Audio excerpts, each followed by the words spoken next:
इस क्लास में हम लोग यूनिफॉर्म सिविल कोड पढ़ेंगे। उत्तराखंड पहला स्टेट बना भारत का जिसने यूनिफॉर्म सिविल कोड लागू किया है और इसमें बहुत सारे इंपॉर्टेंट प्रोविजंस हैं, वो हमें देखना होगा, समझना होगा। और लिविंग कपल्स के लेके बहुत ज़्यादा ही इसमें प्रोविजंस हैं, तो उसको भी समझेंगे। जहाँ तक सवाल है यूसीसी का यूनिफॉर्म सिविल कोड का, तो आर्टिकल 44 देखोगे इंडियन कॉन्स्टिट्यूशन का, तो वहाँ पे तुमको पता चलेगा कि स्टेट का ये जिम्मेदारी होना चाहिए, स्टेट का ये प्रयास होना चाहिए कि वो अपने स्टेट में क्या करे, यूनिफॉर्म सिविल कोड लागू करे। ये आर्टिकल 44 में लिखा गया है। तो सिलेबस देख सकते हो, GS paper 2 constitution and polity.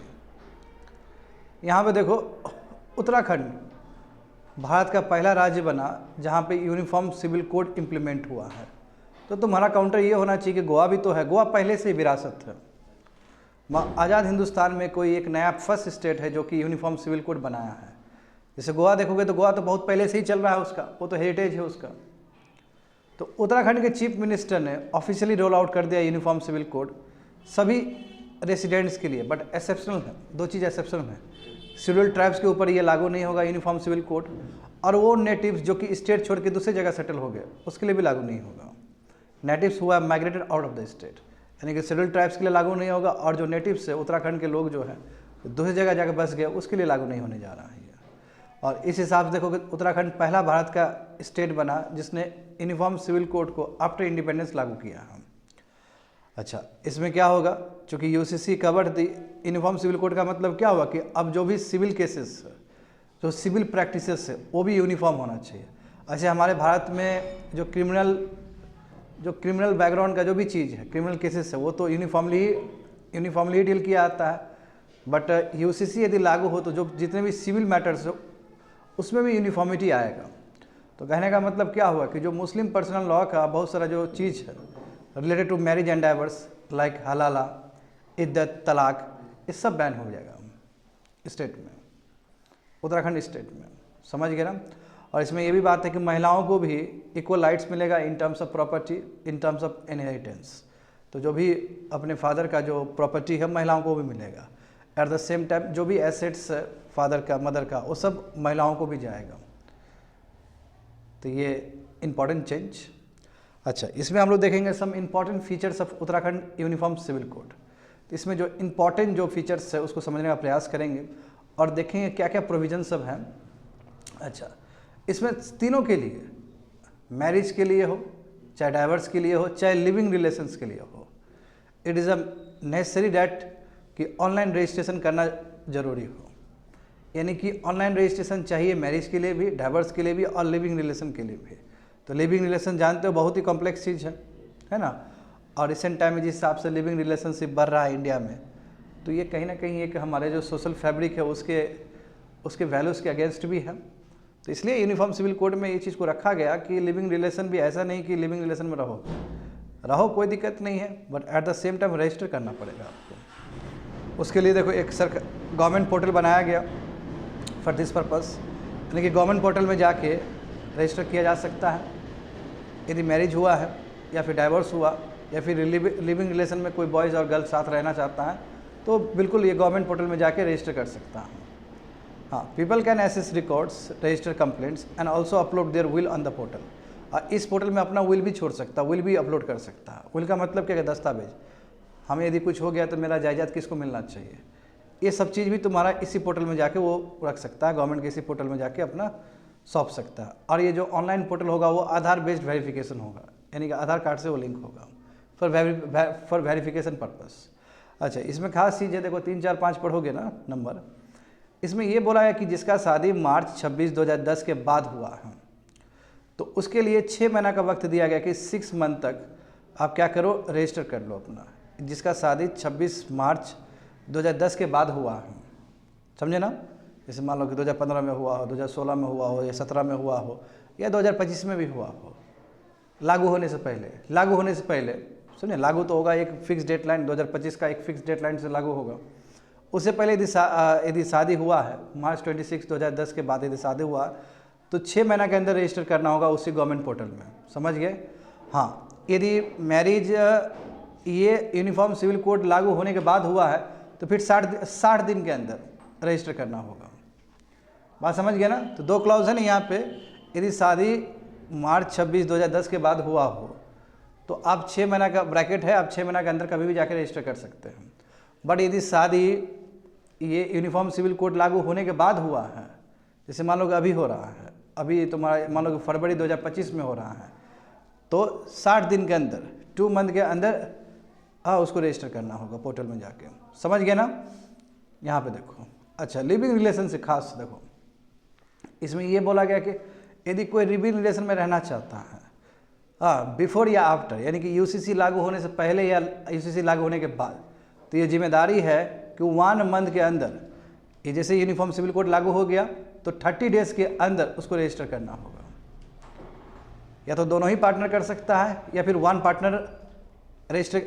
समझ गए ना। तो पहले एक क्लॉज समझते हैं, पहले इसको ठीक से समझो, क्योंकि इसमें दोनों ही क्लॉज है कि कोई लिविंग रिलेशनशिप में रहना चाहता है यूसीसी से इम्प्लीमेंट होने से पहले या उसके बाद, क्योंकि यूसीसी लागू होने से पहले भी तो लिविंग रिलेशन में रहते ही होंगे, तो चाहे पहले हो चाहे बाद में हो 30 डेज के अंदर रजिस्टर करना है, नंबर 1।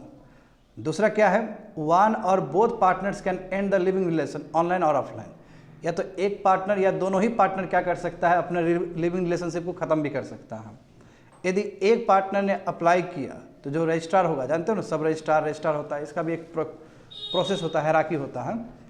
तो यदि एक पार्टनर ने अप्लाई किया है लिविंग रिलेशन को ख़त्म करने के लिए, तो रजिस्ट्रार क्या करेगा, दूसरे पार्टनर का भी कंफर्मेशन लेगा और उस हिसाब से उसका रिलेशनशिप ख़त्म करेगा।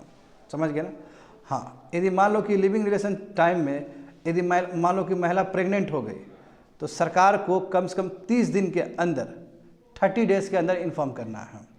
अब कहो सर ये क्यों, क्योंकि यदि लिविंग रिलेशनशिप से भी कोई बच्चा जन्मता है तो उसको भी लीगल राइट्स मिलना चाहिए। ये नेगेटिवली नहीं है, बहुत पॉजिटिव चीज़ है। क्योंकि आमतौर पे क्या होता है कि लिविंग रिलेशनशिप से यदि बच्चा का बर्थ हुआ तो लोग गलत सोचते हैं, बट सरकार क्या बोल रहा है कि उसको भी लीगल स्टेटस दिया जाएगा। तो यदि कोई लिविंग कपल से कोई बर्थ होता है, कोई बच्चा जन्मता है, तो 30 दिन के अंदर गवर्नमेंट को इन्फॉर्म करना है। समझ गया ना, within 30 days. Strict panel provision for living couples. Living couples के लिए बहुत ही स्ट्रिक्ट प्रोविजंस है स्टूडेंट्स। यदि मान लो कि लिविंग कपल्स 1 मंथ के अंदर नहीं बताता है अपना, क्योंकि 1 मंथ बोला गया ना, 30 डेज के अंदर आपको रजिस्टर करना है, बताना है।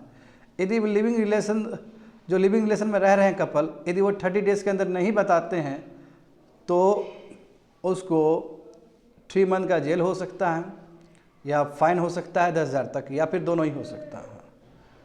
और एक बार नोटिस जाएगा, एक बार नोटिस गया, मान लो गवर्नमेंट की तरफ से एक बार नोटिस गया और उसके बाद भी उधर से रजिस्ट्रेशन नहीं हुआ, समझे ना, तो फिर 6 महीना का भी जेल हो सकता है और 25,000 तक जुर्माना हो सकता है, या फिर दोनों हो सकता है। समझ गए ना। If a living couple does not apply for registration of the relation even after, यदि रजिस्टर नहीं करा, क्योंकि 30 डेज के अंदर रजिस्टर करना है ना, तो 30 डेज के अंदर रजिस्टर नहीं करा, फिर सरकार ने क्या किया कि नोटिस भेजा, सरकार ने नोटिस भेजा कि जल्दी रजिस्टर कर लो, और उसके बाद भी सरकार का नोटिस का जवाब ठीक से नहीं दिया, रजिस्टर नहीं किया, तो फिर 6 महीना का जेल हो सकता है या 25,000 का जुर्माना हो सकता है, या फिर दोनों ही हो सकता है। समझ गए ना। हाँ, तो क्रिटिक्स क्या कह रहे हैं यहाँ पे, क्रिटिक्स ये कह रहे हैं कि देखो इसमें बहुत सारे प्रोविज़न है यूनिफॉर्म सिविल कोड में जहाँ पे थोड़ा वेगनेस भी है। जैसे एग्जांपल देखो, इसमें लीगल रेमेडी है यदि मान लो कि किसी को छोड़ दिया जाए, जैसे लिविंग कपल है साथ में, लड़का ने लड़की को छोड़ दिया, लड़की ने लड़का को छोड़ दिया।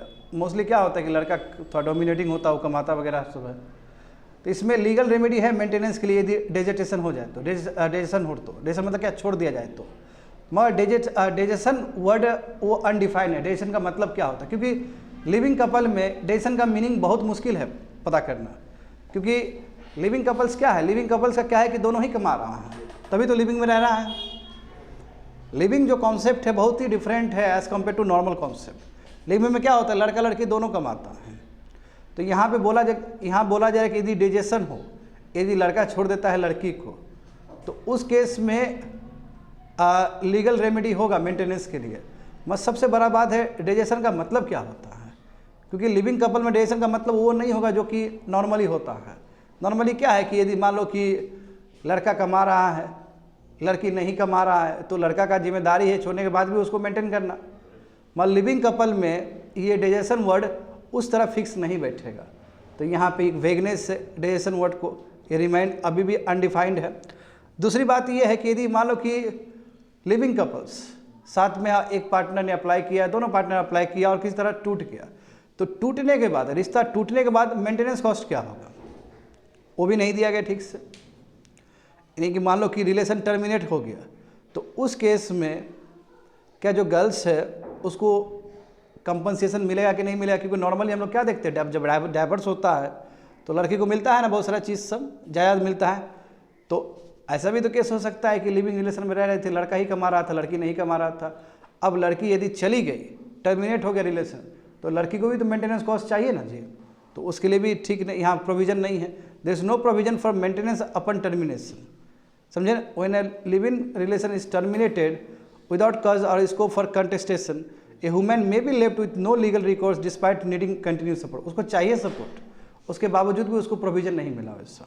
तो दो प्रॉब्लम हुआ ना, एक तो डेजिएशन का ठीक से क्लाउज ठीक से डिफाइन नहीं किया गया, नंबर 1, और दूसरा क्या है कि यदि टर्मिनेट हो जाता है, लिविंग रिलेशनशिप खत्म हो जाता है और लड़की मान लो कि नीडी भी है, उसको सपोर्ट चाहिए, फिर भी सपोर्ट नहीं मिल रहा है यहाँ पे, क्योंकि ऐसा कोई प्रोविजन है ही नहीं। दूसरी बात है कि ओनली अपोजिट सेक्स रिलेशन ही रजिस्टर कर सकते हैं, यानी कि लड़का और लड़की ही साथ में रह सकता है, लड़का लड़का साथ में नहीं रह सकता, लड़की लड़की साथ में नहीं रह सकता है, समझे ना? Same sex relation entirely unprotected है, आप वो रजिस्टर नहीं कर सकते हो। जबकि तुम देख लो पुट्टास्वामी जजमेंट केस से लेके सुप्रीम कोर्ट का, उसमें सेक्शन 377 का बहुत सारा प्रोविजन को नल एंड वॉइड कर दिया गया। तो कहीं ना कहीं एक्सपर्ट जो है, एक्सपर्ट ये बता रहे हैं कहीं ना कहीं ये सुप्रीम कोर्ट का उस जजमेंट को वायलेट करता है। दूसरी बात ये है कि several relation are not in the nature of, देखो कई रिलेशन ऐसा है, इसे 1 मंथ दिया गया, लिविंग कपल को कितना दिन दिया गया है? 30 दिन दिया गया है ना। यूनिफॉर्म सिविल कोड लागू होने से 30 दिन पहले, यूनिफॉर्म सिविल कोड लागू होने से पहले का यदि लिविंग रिलेशन है या बाद का है तो 1 मंथ के अंदर इन्फॉर्म करना है। मैं ये जो लिविंग रिलेशन जो है इसका तरीका डिफरेंट है, क्योंकि कई बार होता है कि आप साथ में रह रहे हो तो पहले प्रेम संबंध नहीं है, आस्ते आस्ते क्या हुआ, 6 महीना हुआ, 1 साल हुआ, तब जाके प्रेम बढ़ता है। तो कैसे डिफाइन कर सकते कौन सा दिन से लेके 1 महीना होगा? ये भी तो बहुत बड़ा दिक्कत हो सकता है, ये है ना, कि कोई फॉर्मल डेट नहीं है कि कब से वो रिलेशनशिप स्टार्ट हुआ। अब यहाँ पे देखते हैं कि जो भी यूनिफॉर्म सिविल कोड आया उत्तराखंड स्टेट के द्वारा, क्या ये सुप्रीम कोर्ट के जजमेंट को वायलेट करता है? तो बहुत सारा ऐसा जजमेंट है जो सुप्रीम कोर्ट का जिसको वायलेट करता है uniform civil code of Uttarakhand. जैसे एग्जाम्पल देखो Shakti Vahini versus union of India case 2018 में हुआ था, जहाँ पे सुप्रीम कोर्ट ने कहा था कि कोई यदि एडल्ट 18 साल से ऊपर है तो उसको पूरा पॉजिटिव सेक्सुअल ऑटोनॉमी है, यानी कि उसको पूरा राइट है कि किसके साथ वो सेक्सुअल इंटरेक्शन करे। इसमें कोई सोसाइटी का मेंबर, कोई स्टेट पूरी किसी तरह से इंटरफेयर नहीं कर सकता है। तो कहीं ना कहीं शक्ति Vahini versus union of India case 2018 का उसको वायलेट करता है ये। अभी क्या है देखो, ना ही स्टेट ना ही एक्स्ट्रा लीगल फैमिली इंटरफेयर कर सकता है। हाँ, जिसको भी मन है कपल यदि मान लो कि एडल्ट है तो सेक्सुअल इंटरेक्शन कर सकता है, ना ही स्टेट ना ही फैमिली मेम्बर उसको मना कर सकता है। मगर स्टडी में ये पाया गया है रिसेंट टाइम में कि पेरेंट्स और गार्जियंस इलीगल और एक्स्ट्रा लीगल मीन्स से कहीं ना कहीं ये जो राइट है सेक्सुअल ऑटोनॉमी को जो सेक्सुअल ऑटोनॉमी का जो राइट है एडल्ट्स का, उसको कहीं ना कहीं वायलेट कर रहे हैं, उसको कहीं ना कहीं अंडरमाइन कर रहे हैं। और दूसरी बात है कि इस तरह का जब लिविंग रिलेशनशिप वाला जो प्रोविज़न आया उत्तराखंड का, कहीं ना कहीं इस चीज़ को और बढ़ावा देता है, इससे पेरेंटल कंट्रोल और ज़्यादा होगा। चलो एक दृष्टिकोण है अपना सुप्रीम कोर्ट का, मगर Indian society is known for values and ethics, है ना। यहाँ पे मैं अपना लॉजिक देना चाहूँगा। अभी रणवीर अहलूवालिया का क्या हुआ, तो यदि हम सब कुछ वेस्टर्न ही हम लोग पूरा कॉपी कर लेंगे तो फिर हमारा जो वैल्यूज़ है इंडियन वैल्यूज़ वो ख़त्म हो जाएगा। और यदि यदि रिस्ट्रिक्शन लगाया जा रहा है तो भी कोई गलत नहीं है, क्योंकि सोसाइटी के फैब्रिक को देखते हुए काम करेंगे। यदि हम बोलेंगे कि एडल्ट्स को पूरा सेक्सुअल इंटरकोर्स करने का अधिकार है, तो हम जानते हैं कि ऐसा बहुत सारा लिविंग में अभी जो केसेस हुआ है जिसकी वजह से गर्ल्स लोग ज़्यादा विक्टिम हुई है। तो स्टेट का भी जिम्मेदारी है कि गर्ल्स का भी फंडामेंटल राइट्स बनाए। तो स्टेट को पॉजिटिव इंटरवीन करना होगा, sexual autonomy at the same time fundamental rights of women also, दोनों को बैलेंस करके चलना पड़ेगा। अब ये नहीं कि स्टेट वैल्यूज़ के नाम पे ऑटोनॉमी को भी बहुत ज़्यादा दबाए, वो भी गलत हो जाएगा। But at the same time state पूरा छूट भी ना दे, तो बीच के रास्ते में आना चाहिए। और ये डिपेंड्स करता है स्टेट का प्रायोरिटी क्या है, स्टेट के लोगों का सोच क्या है। एज अ इंडियन सोसाइटी के रूप में देखेंगे तो रीजनेबल रिस्ट्रिक्शन तो होना ही चाहिए इस चीज़ में, मेरा ऐसा मत है। That's it, completed.